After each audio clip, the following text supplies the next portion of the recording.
नमस्कार विद्यार्थी मित्रांनो, मी प्राध्यापक संतोष कर्डक, वाणिज्य विभाग, सहाय्यक प्राध्यापक, मराठा विद्याप्रसारक समाजाचे कला विज्ञान आणि वाणिज्य महाविद्यालय, देवळाली कॅम्प. कंपनी कायद्याची मूलतत्वे या विषयातील कंपनीचा अर्थ, व्याख्या, कंपनीची वैशिष्ट्ये आणि कंपनीचे प्रकार यांचा आज आपण अभ्यास करणार आहोत. प्रथमतः आपण कंपनीचे वैशिष्ट्ये आणि त्यानंतर कंपनीचे प्रकार यांचा अभ्यास करणार आहोत. या अगोदर आपण अगोदरच्या लेक्चर्समध्ये काय बघितलं ते थोडक्यात बघूया. तर कंपनी कायदा 2013ची वैशिष्ट्ये जी आहे ती आपण या अगोदर अभ्यासलेली आहे. त्यामध्ये पहिलं आहे ते म्हणजे व्यापक व्याप्ती. कंपनी कायदा 2013ची व्याप्ती जी आहे ती व्यापक स्वरूपाची आहे. विशिष्ट कंपन्यांपुरतेच किंवा कंपनी कायदा 2013 किंवा या अगोदरचा कंपनी कायदा 1956 यामध्ये येणाऱ्या कंपन्यांपुरतीच मर्यादित नाही आहे, तर या व्यतिरिक्त वेगवेगळ्या कायद्यांतर्गत येणाऱ्या कंपन्यांचा समावेश देखील 2013च्या कंपनी कायद्यामध्ये करण्यात आलेला आहे. त्यानंतर कमी नियामक अनुपालन करण्यात आलेलं आहे. यामध्ये कमीत कमी केंद्र सरकारचा हस्तक्षेप कसा राहील हे एक महत्त्वाचं वैशिष्ट्य कंपनी कायदा 2013मध्ये देण्यात आलेलं आहे. तिसरं वैशिष्ट्य आहे लवचिकता. लवचिकता म्हणजेच आपण त्याला म्हणूया की सहजपणे बदल करता येणं, की कंपनी कायदा 2013मध्ये जर आपण बघितलं तर आवश्यकतेनुसार आपल्याला सहजपणे बदल करता येऊ शकतात. त्यानंतरून ई कॉमर्स. ई कॉमर्स ईवरूनच आपल्या सहजपणे लक्षात येतं ई फॉर इलेक्ट्रॉनिक्स. इलेक्ट्रॉनिक्सच्या माध्यमातून जास्तीत जास्त व्यवहार आणि त्याचबरोबर कंपन्यांची नोंदणी कशी करता येईल याचा समावेश कंपनी कायदा 2013मध्ये करण्यात आलेला आहे. कंपनी कायदा 2013चं पाचवं वैशिष्ट्य आहे नवीन कंपन्यांचे प्रकार. कंपनी कायदा 2013मध्ये काही नवीन कंपन्यांच्या प्रकारांचा समावेश करण्यात आलेला आहे. त्यामध्ये मित्र किंवा सोबती कंपनी, अणुउत्पादक कंपनी यासारख्या अनेक कंपन्यांचा समावेश कंपनी कायदा 2013मध्ये समाविष्ट करण्यात आलेला आहे. त्यानंतर सहावं वैशिष्ट्य आहे ते म्हणजे सार्वजनिक पर्यावरणासाठी उपयुक्त, की कंपनी कायदा 2013मधील हे सर्वात महत्त्वाचं वैशिष्ट्य आहे. भागधारक जे आपली गुंतवणूक कंपन्यांमध्ये करतात तर त्यांची संरक्षण करण्याचं वैशिष्ट्य या कायद्यामध्ये मांडण्यात आलेलं आहे. आणि शेवटचं जे आहे ते म्हणजे सार्वजनिक निधींचे संरक्षण, की कंपन्यांमध्ये जे जे भागधारक किंवा ज्या ज्या व्यक्ती गुंतवणूक करत असतात त्या सर्वांच्या निधीचं संरक्षण करण्यासाठी या कंपनी कायदा 2013मध्ये समावेश करण्यात आलेला आहे. त्यानंतर सेशन अजेंडा. विद्यार्थी मित्रांनो, आज आपण कंपनीचा अर्थ, त्यानंतर कंपनीची व्याख्या, कंपनीची वैशिष्ट्ये आणि कंपनी कायदा 2013नुसार कंपनीच्या विविध प्रकारांचा अभ्यास करणार आहोत. आजच्या लर्निंग ऑब्जेक्टिव्ज आहेत आपले, की आपण कंपनी ही संकल्पना प्रथमतः समजावून घेणार आहोत. त्यानंतर सेकंड ऑब्जेक्टिव्ज आहे की कंपनीच्या विविध वैशिष्ट्यांचा अभ्यास करणार आहोत. आणि थर्ड आपलं ऑब्जेक्टिव्ज आहे याचं ते म्हणजे कंपनीच्या विविध प्रकारांचा अभ्यास करणं. आता प्रथमतः आपण बघूया ते म्हणजे कंपनीचा अर्थ. कंपनी हा शब्द जर बघितला आपण तर कॉम या लॅटिन शब्दापासून आलेला आहे.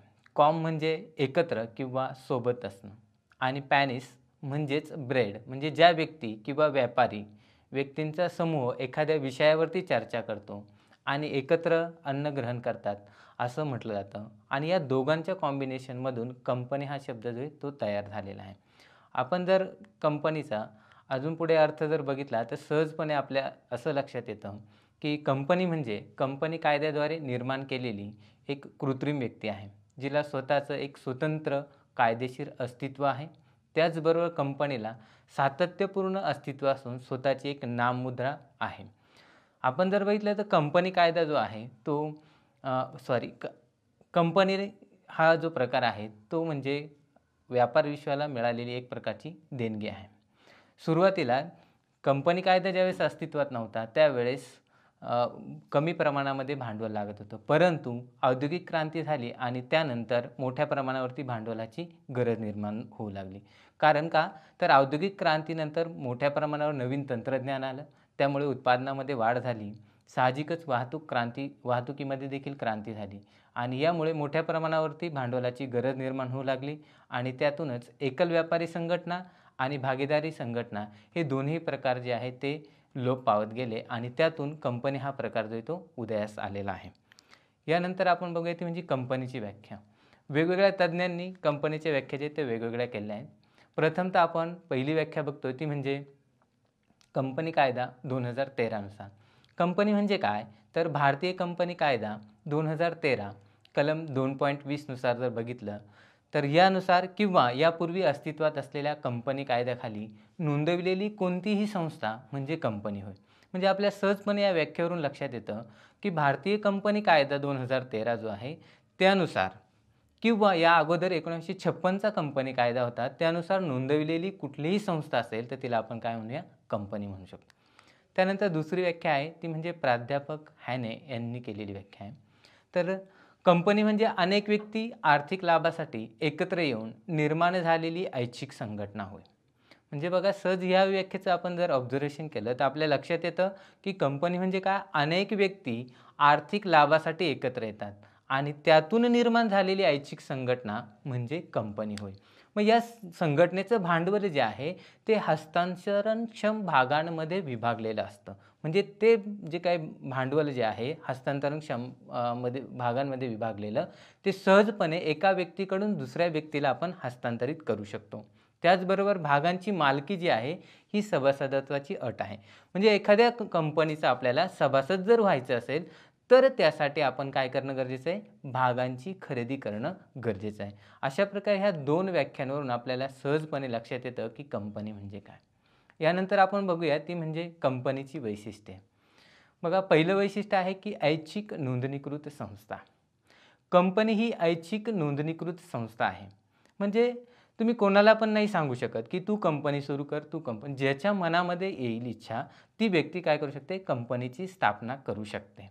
आणि स्थापना करताना आपण एकदा कंपनी सुरू करायची म्हणजेच स्थापना करणं आणि त्या कायदेशीर रीतीने आपल्याला नोंदणी जी ती करावी लागते. म्हणून म्हटलं जातं की कंपनीचं पहिलं वैशिष्ट्य आहे की ऐच्छिक नोंदणीकृत संस्था आहे, ती आपल्या मनावरती कंपनी स्थापन करण्याचं आपण ठरवू शकतो. दुसरं वैशिष्ट्य आहे कायदेशीर स्वतंत्र व्यक्तिमत्व. आता कंपनीला कायदेशीर स्वतंत्र व्यक्तिमत्व आहे.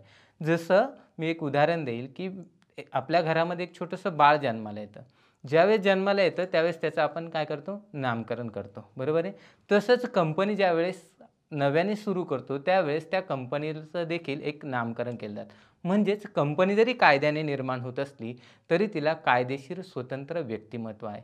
म्हणजेच व्यक्तीप्रमाणे कंपनी देखील भागांची खरेदी करू शकते, म्हणजेच मालमत्ता खरेदी करू शकते, मालमत्तेची विक्री करू शकते आणि त्याचबरोबर एखाद्या व्यक्तीविरुद्ध किंवा कंपनीविरुद्ध किंवा संस्थेविरुद्ध कोर्टामध्ये दावा देखील दाखल करू शकते. म्हणून म्हटलं जातं की कंपनीचं दुसरं वैशिष्ट्य महत्त्वाचं आहे ते म्हणजे कायदेशीर स्वतंत्र व्यक्तिमत्व आहे. तिसरं वैशिष्ट्य आहे ते म्हणजे सातत्यपूर्ण अस्तित्व. कंपनीच्या बाबतीत हे सर्वात महत्त्वाचं वैशिष्ट्य आहे. सातत्यपूर्ण म्हणजे कंटिन्युअस, की कंपनी जी आहे एकदा सुरू केली ती 2 किंवा 4 दिवसांसाठी नसते, तर ती कंटिन्युअस तुमची सुरू असते. मग यामध्ये एखादा भागधारक सोडून गेला असेल तुमची कंपनी तरी देखील कंपनी सुरू असते. एखाद्या संचालकाचा मृत्यू झाला तरी देखील कंपनी सुरू असते. म्हणजेच कंपनीचं अस्तित्व जे आहे ते सातत्यपूर्ण आहे. एखाद्या भागधारकाच्या किंवा संचालकाच्या सोडून जाणे किंवा मृत्यू होणे यावरती कंपनीच्या अस्तित्वाचा कोणताही परिणाम होत नाही. त्यानंतर चौथं वैशिष्ट्य आहे ते म्हणजे बोधचिन्ह. कंपनीचे हे देखील महत्त्वाचं वैशिष्ट्य आहे. जसं मी सुरुवातीलाही उदाहरण दिलं की आपल्या घरामध्ये एखादं बाळ जन्माला येतं, त्या बाळाचं आपण नामकरण करतो म्हणजेच त्याला नाव देतो. तसंच कशासाठी देतो हे नाव, तर आपल्याला ती व्यक्ती ओळखता यावी म्हणून. तसंच आहे कंपनी देखील ओळखता यावी म्हणून कंपनीला स्वतःचं असं एक बोधचिन्ह जे आहे ते असतं आणि हे बोधचिन्ह जे आहे ते सर्वात महत्त्वाचं आहे. कारण का, तर त्या बोधचिन्हाच्या साहाय्याने कंपनी जी आहे ती ओळखली जात असते. पाचवं कंपनीचं वैशिष्ट्य आहे ते म्हणजे भांडवल. कंपनी ही छोटी असो किंवा मोठी असो किंवा कंपनीचा कोणताही प्रकार असेल तरी देखील त्याला भांडवल लागतं आणि कंपनीचं हे भांडवल जे आहे ते वेगवेगळ्या भागांमध्ये विभागलेलं असतं. त्याचं कारणही असं आहे की वेगवेगळ्या भागांमध्ये का विभागलं जातं, की समाजातील प्रत्येक व्यक्तीने कोणते ना कोणते भाग खरेदी करावे हा त्यामागचा उद्देश असतो.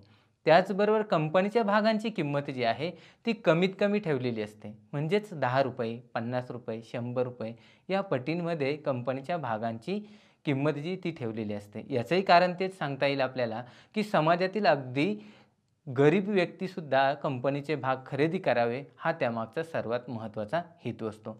मग भाग म्हणजे काय? तर भाग म्हणजे कंपनीच्या भाग भांडवलातील लहानातला लहान हिस्सा म्हणजे भाग होय.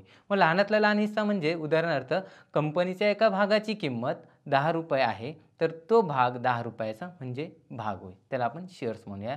तो म्हणजे लहानातला लहान हिस्सा होय. अशा पद्धतीने हे 5वं वैशिष्ट्य आहे ते म्हणजे भांडवल. 6वं वैशिष्ट्य आहे म्हणजे मर्यादित जबाबदारी. हे देखील कंपनीचं सर्वात महत्त्वाचं वैशिष्ट्य आहे मर्यादित जबाबदारी. त्याला आपण म्हणतो लिमिटेड लायबिलिटी.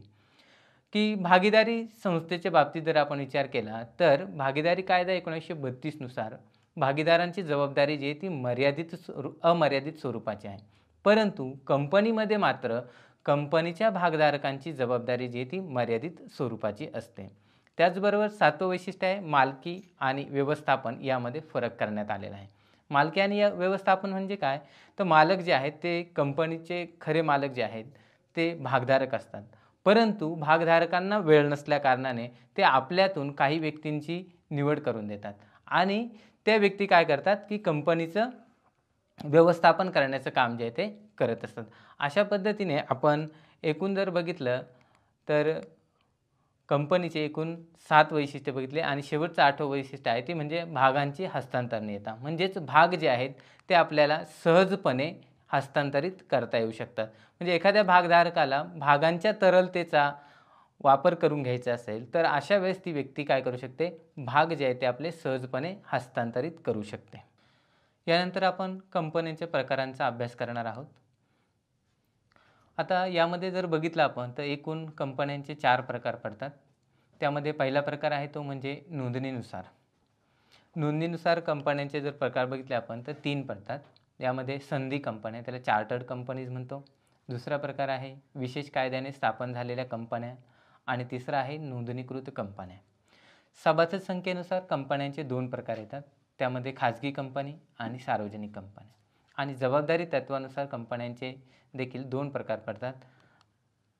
त्यामध्ये भागांनी मर्यादित कंपनी, हमीने मर्यादित कंपन्या आणि अमर्यादित कंपन्या. आणि चौथा प्रकार आहे कंपनीचा तो म्हणजे इतर कंपन्या. त्यामध्ये इतर कंपन्यांमध्ये सरकारी कंपनी, त्यानंतर परदेशी कंपनी आणि प्रमुख आणि दुय्यम कंपन्या अशा एकूण 3 प्रकारांचा समावेश इतर कंपन्यांमध्ये करण्यात आलेला आहे. आता आपण याचे सविस्तर बघूया कंपन्यांचे प्रकार. पहिला प्रकार आहे तो म्हणजे नोंदणीनुसार on the basis of the registration. त्यामध्ये पहिला प्रकार आहे तो म्हणजे संधी कंपनी, ज्याला आपण चार्टर्ड कंपनीज असे म्हणतो. आता संधी कंपनी म्हणजे काय? तर ज्या वेळेस इंग्लंडमध्ये कुठल्याही प्रकारचा कंपनी कायदा अस्तित्वात नव्हता, त्यावेळेस राजाच्या परवानगीने कंपन्यांची स्थापना केली जायची. मग तो राजा जो आहे इंग्लंडचा तो एक सनद द्यायचा आणि त्या सनदेनुसार आपल्याला कंपनी जी आहे ती सुरू करता यायची. परंतु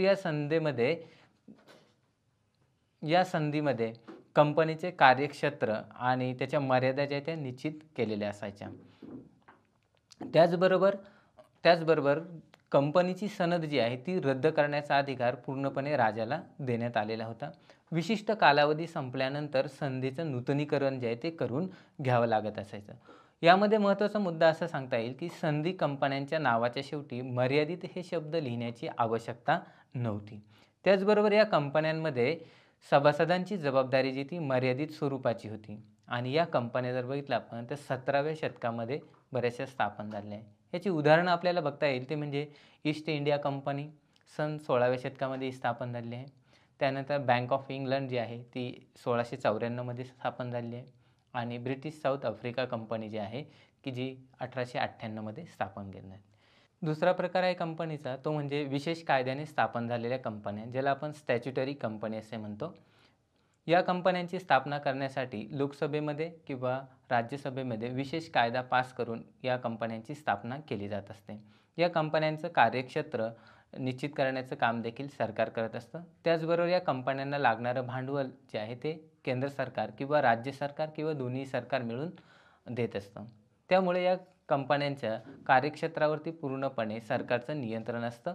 यांची उदाहरणं आपल्याला घेता येईल ती म्हणजे reserve bank of India, state bank of India, औद्योगिक वित्तपुरवठा महामंडळ, आयुर्विमा महामंडळ आणि राज्य व्यापार महामंडळ हे या कायद्याअंतर्गत स्थापन झालेल्या कंपन्यांचे प्रकार आहे.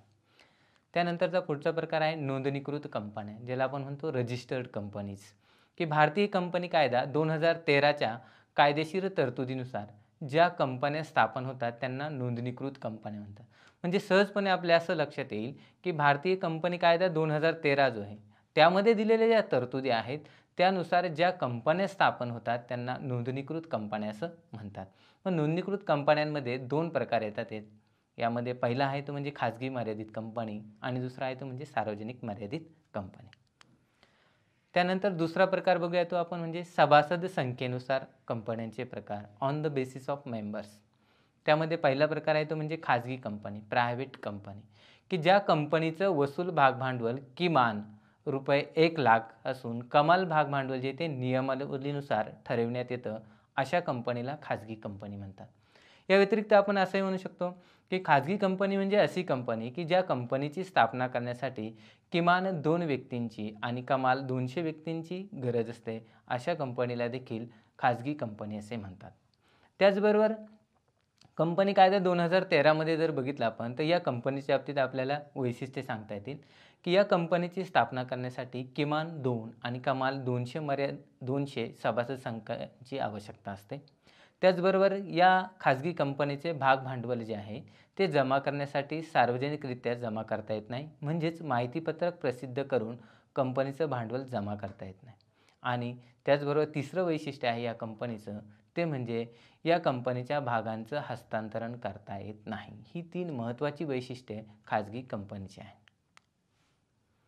त्यानंतरचा दुसरा प्रकार आहे तो म्हणजे सार्वजनिक कंपनी, की ज्याला आपण पब्लिक कंपनी असं म्हणतो, की जी कंपनी खाजगी नाही तिला आपण काय म्हणणार, सार्वजनिक कंपनी. आणि त्याचबरोबर अजून एक कंडिशन आहे ते म्हणजे तिचं वसूल भाग भांडवल जे आहे ते किमान ₹5,00,000 असावं आणि कमाल भांडवल नियमावलीनुसार ठरवलं जाऊ शकतं अशा कंपनीला सार्वजनिक कंपनी असे म्हणतात. मग या सार्वजनिक कंपनीच्या बाबतीत पण आपल्याला 3 वैशिष्ट्ये सांगता येतील.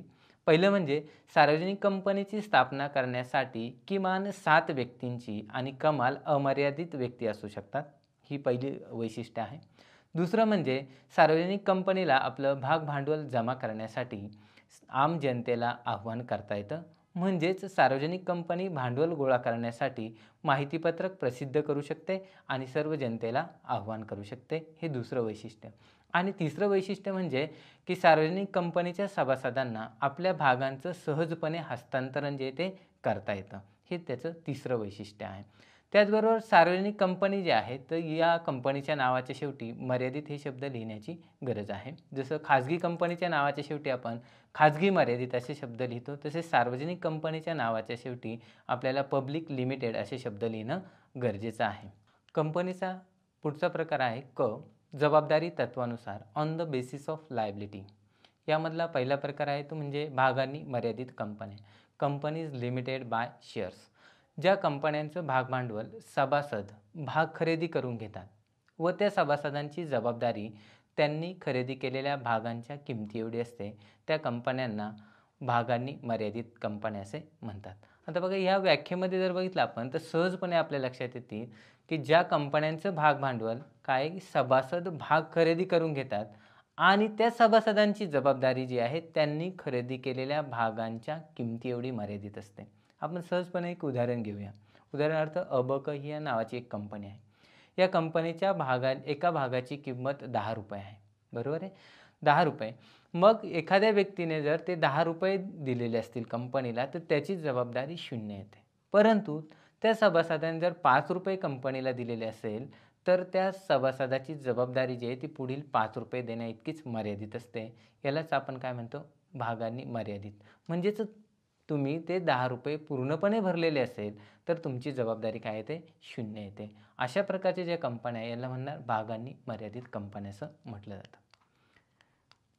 त्यानंतरचा कंपनीचा पुढचा प्रकार आहे हमीने मर्यादित कंपन्या, कंपनीज लिमिटेड बाय गॅरंटी, की ज्या कंपनीच्या सभासदांची जबाबदारी त्यांनी दिलेल्या हमीच्या रकमेपुरती मर्यादित असते अशा कंपनीला हमीने मर्यादित कंपनी असे म्हणतात. म्हणजेच उदाहरणार्थ एखाद्या सभासदांनी सांगितलं, की मी कंपनीला 1,00,000 रुपये देणार आहे. तर ती त्याची काय झाली गॅरंटी. हमी म्हणजे काय? गॅरंटी. तर त्या सभासदाची जबाबदारी आहे, की त्याने जेवढी गॅरंटी दिली तेवढी रक्कम देणं. परंतु ही गॅरंटी दिलेली रक्कम जी आहे ती तात्काळ द्यायची नसते. तर ती तुम्ही नंतरच्या कालावधीमध्ये कंपनीला देऊ शकतात. याला म्हणणार आपण हमीने मर्यादित कंपनी असं म्हटलं जातं. त्यानंतरचं पुढचं आहे अमर्यादित कंपन्या. अनलिमिटेड कंपनी, की ज्या कंपनीमध्ये भागधारकांची जबाबदारी अमर्यादित स्वरूपाची असते त्या कंपनीला अमर्यादित कंपनी असे म्हणतात. म्हणजे आता बघा मर्यादित आणि अमर्यादित हे दोन शब्द आहेत. त्याला आपण इंग्लिशमध्ये लिमिटेड अँड अनलिमिटेड हे दोन वर्ड्स यूज करतो. तेच उदाहरण घेऊया आपण, की अवक नावाची एक कंपनी आहे आणि त्या कंपनीचे एक XYZ पर्सननी 10 रुपयाचे एक शेअर्स खरेदी केले. तर कंपनीला त्या पर्सननी ते 10 रुपये दिलेले असेल तर त्या भागधारकाची जबाबदारी 0 असते. त्याला आपण म्हणतो मर्यादित. किंवा आपण असंही म्हणू शकतो, की जेवढे तुम्ही भाग खरेदी केले तेवढी रक्कम तुम्ही कंपनीला जर दिलेली असेल तर तुमची जबाबदारी 0 असते. म्हणजेच त्याला आपण म्हणतो लिमिटेड. म्हणजे जेवढे शेअर्स तुम्ही खरेदी केले तेवढीच रक्कम देणं ही तुमची जबाबदारी. परंतु अनलिमिटेडमध्ये काय असतं, की तुम्ही जेवढे शेअर्स खरेदी केले तेवढी रक्कम दिली तुम्ही आणि भविष्यात जर कंपनी बंद होत असेल आणि लायबिलिटीज पेड करण्यासाठी काही रकमेची आवश्यकता असेल तर अशा वेळेस कंपनी तुमच्याकडे त्या रकमेव्यतिरिक्त अजून जास्तीची रक्कम मागू शकते. त्यालाच आपण म्हणतो अनलिमिटेड लायबिलिटी. म्हणून मग अमर्यादित कंपन्या म्हणजे काय, की ज्या कंपनीमध्ये भागधारकांची जबाबदारी अमर्यादित स्वरूपाची असते त्या कंपनीला अमर्यादित कंपनी असे म्हणतात. त्यानंतरचा कंपनीचा पुढचा प्रकार आहे तो म्हणजे की इतर कंपन्यांचे प्रकार, अदर टाइप्स ऑफ कंपनीज. यामध्ये पहिला प्रकार आहे तो म्हणजे सरकारी कंपन्या, गव्हर्नमेंट कंपनी, की ज्या कंपन्यांच्या वसूल भागभांडवलापैकी 51% भागभांडवल मध्यवर्ती सरकार किंवा राज्य सरकार किंवा दोन्ही सरकार धारण करतं त्या कंपन्यांना सरकारी कंपन्या असे म्हणतात. म्हणजे थोडक्यात आपल्या सहजपणे लक्षात येईल, की ज्या कंपन्यांच्या वसूल भागभांडवल जे आहे म्हणजेच पेडअप कॅपिटल, तर त्या पेडअप कॅपिटलपैकी 51% भागभांडवल जे आहे ते मध्यवर्ती सरकारने किंवा राज्य सरकारने किंवा दोन्ही मिळून जर पुरवलेलं असेल तर अशा प्रकारच्या कंपन्यांना सरकारी कंपन्या असं म्हटलं जात असतं. या कंपन्या ज्या आहेत त्या सार्वजनिक सेवा देण्यासाठी स्थापन झालेल्या असतात. म्हणजेच आपण म्हणूया वीज, पाणी यासारख्या किंवा रस्ते यांचा विकास करण्यासाठी या सरकारी कंपन्या स्थापन झालेल्या असतात. दुसरा प्रकार आहे यामधला तो म्हणजे परदेशी कंपन्या, ज्याला आपण फॉरेन कंपनीज असे म्हणतो. यामध्ये जर बघितलं तर कंपनी कायदा 2013 कलम 2 उपकलम 42 नुसार, की ज्या कंपन्यांची नोंदणी परदेशात झालेली आहे परंतु तिचं व्यवसायाचं ठिकाण भारतात आहे आणि ती स्वतः इलेक्ट्रॉनिक्स माध्यमाद्वारे व्यवहार करते अशा कंपनीला परदेशी कंपनी असे म्हणतात.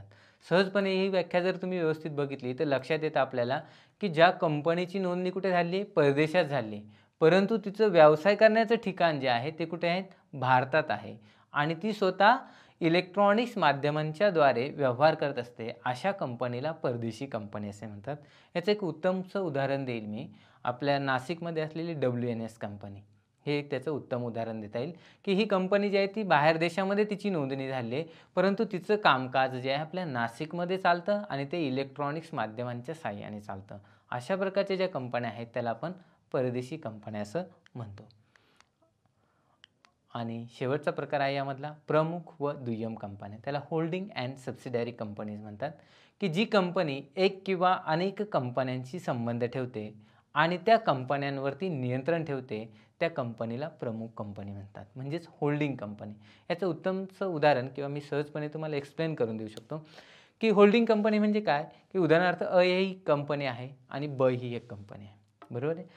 कंपनीचे जे टोटल शेअर्स असतील त्या शेअर्सपैकी 51% शेअर्स ब या कंपनीने जर धारण केलेले असेल तर आपण ब कंपनीला काय म्हणूया, होल्डिंग कंपनी म्हणूया. काय, होल्डिंग. म्हणजेच 51% जे भाग भांडवल आहे, एखाद्या कंपनीने 51% भाग भांडवल दुसऱ्या कंपनीचं धारण केलेलं असेल तर ज्या कंपनीने भाग भांडवल धारण केलेलं आहे त्या कंपनीला आपण काय म्हणणार, होल्डिंग कंपनी म्हणजेच प्रमुख कंपनी. मग दुय्यम कंपनी म्हणजे काय, की प्रमुख कंपनी ज्या कंपनीवरती नियंत्रण ठेवते त्या कंपनीला दुय्यम कंपनी असे म्हणतात. तेच उदाहरण घेऊया. अ ही एक कंपनी आहे आणि ब कंपनी आहे. अ कंपनीचे 51% भाग भांडवल ब या कंपनीने धारण केले आहे. म्हणून ब कंपनी काय झाली? प्रमुख कंपनी. आणि अ कंपनीचे भाग भांडवल धारण केले म्हणून तुमची अ कंपनी काय झाली? दुय्यम कंपनी झाली. म्हणून सहजपणे आपण लक्ष ठेवू शकतो की प्रमुख कंपनी ज्या कंपनीवरती नियंत्रण ठेवते त्या कंपनीला दुय्यम कंपनी असे म्हणतात. समरी सारांश बघूया थोडक्यात आपण. विद्यार्थी मित्रांनो, आज आपण कंपनी कायद्याची मूलतत्वे सेमिस्टर 3 यामधील कंपनीची ओळख या प्रकरणातील कंपनीचा अर्थ, त्यानंतर कंपनीच्या व्याख्या बघितल्या. कंपनी कायदा 2013 नुसार देण्यात आलेली व्याख्या, त्यानंतर प्राध्यापक हॅने यांनी दिलेली व्याख्या यांचा आपण आज अभ्यास केला आहे. त्याचबरोबर कंपनीच्या एकूण 8 वैशिष्ट्यांचा देखील अभ्यास केलेला आहे. त्यामध्ये आपण बघितलं की कंपनी ही ऐच्छिक नोंदणीकृत संस्था आहे. कंपनीला भांडवल लागतं. कंपनीचे भाग जे आहे ते हस्तांतरणक्षम असतात. कंपनीची जबाबदारी जी आहे कंपनीमधील सभासदांची ती मर्यादित स्वरूपाची असते. असे एकूण 8 वैशिष्ट्यांचा अभ्यास आपण आज केलेला आहे. त्याचबरोबर कंपनीचे विविध प्रकारांचा अभ्यास केला. एकूण कंपनीचे 4 प्रकार आहेत. त्या 4 प्रकारांमध्ये पुन्हा वेगवेगळे उपप्रकार जे आहेत त्या उपप्रकारांचा देखील आपण अभ्यास केलेला आहे. स्टुडंट असाइनमेंट आहे. विद्यार्थी मित्रांनो, तुमच्यासाठी मी काही असाइनमेंट देतो आहे. तर आज आपण हे कंपनीच्या पहिला चॅप्टर जो बघितला आहे त्यानुसार आपण तुम्हाला पहिला क्वेश्चन देण्यात आलेला आहे तो म्हणजे नोंदणीनुसार कंपनीचे प्रकार जे ते स्पष्ट करा. दुसरा क्वेश्चन आहे की कंपनीची विविध वैशिष्ट्ये स्पष्ट करा. आणि तिसरा प्रश्न देण्यात आला आहे तो म्हणजे जबाबदारी तत्वानुसार कंपनीचे प्रकार स्पष्ट करा. विद्यार्थी मित्रांनो, आपण पुढील लेक्चर्समध्ये संयुक्त भांडवली संस्था म्हणजेच कंपनी आणि भागीदारी संस्था या दोघांमध्ये काय फरक आहे याचा अभ्यास करणार आहोत. त्यानंतर कंपनीवरील पडदा बाजूला सारणे किंवा पडद्यामागील सूत्रधार शोधून काढणे यांचा आपण पुढील लेक्चर्समध्ये अभ्यास करणार आहोत. धन्यवाद.